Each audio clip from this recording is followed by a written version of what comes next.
వందన ఏదో అంటాడు అనమాట. పదం చాలా బ్రహ్మాండమైన పదం అది. నేను చెప్తాను. ఈ వాస్తురూప బంధన ఈ గ్రంథం గురించి మనము ఈరోజు పోటీ చేద్దాం అనగానే చెప్తున్నారా సార్? ఎస్ సార్, ఆమె చెప్పింది కాదు, నాకే గుర్తొచ్చింది.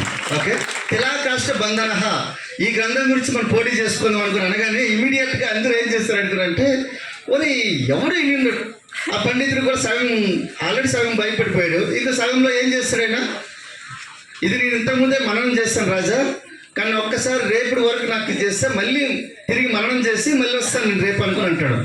అని తర్వాత సరే ఇంకో చెప్పి వెళ్ళిపోయిన తర్వాత రాత్రి అంతా ఎదుగుతాడు ఆ యొక్క గ్రంథం గురించి మళ్ళీ ఒకసారి చదివి అతను పోటీ చేద్దాం అనుకుంటాడు. కానీ రాత్రి అంతా ఎదుగుతాడు, దొరకదు.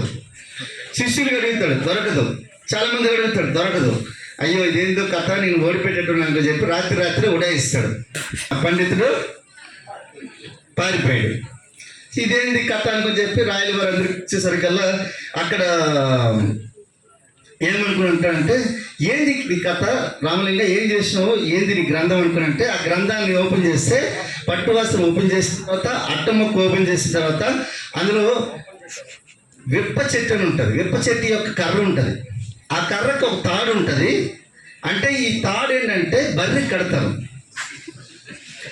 ఈ తాడుని కట్టేదాన్ని సంస్కృతంలో తిలాకాష్ట బంధన అంటారు. అది గ్రంథం కాదు, తాడు. ఇప్పుడు మనిషి ఎప్పుడు భయపడతాడు అనుకున్నంటే తనకి తెలియని విషయాన్ని భయపడతాడు. ఇప్పుడు మనం ప్లాన్ చెప్పడానికి వెళ్తే అవతలోని ఒక భూతం లెక్క రాక్షస లెక్క చూస్తాం. మీకు లేని ఏమి ఉన్నాయి వాళ్ళకి, మీకంటే ఎక్కువ అవయవాలు ఏమి ఉన్నాయి వాళ్ళకి, ఎందుకు భయపడతారు? ఏం భయపడం మేము.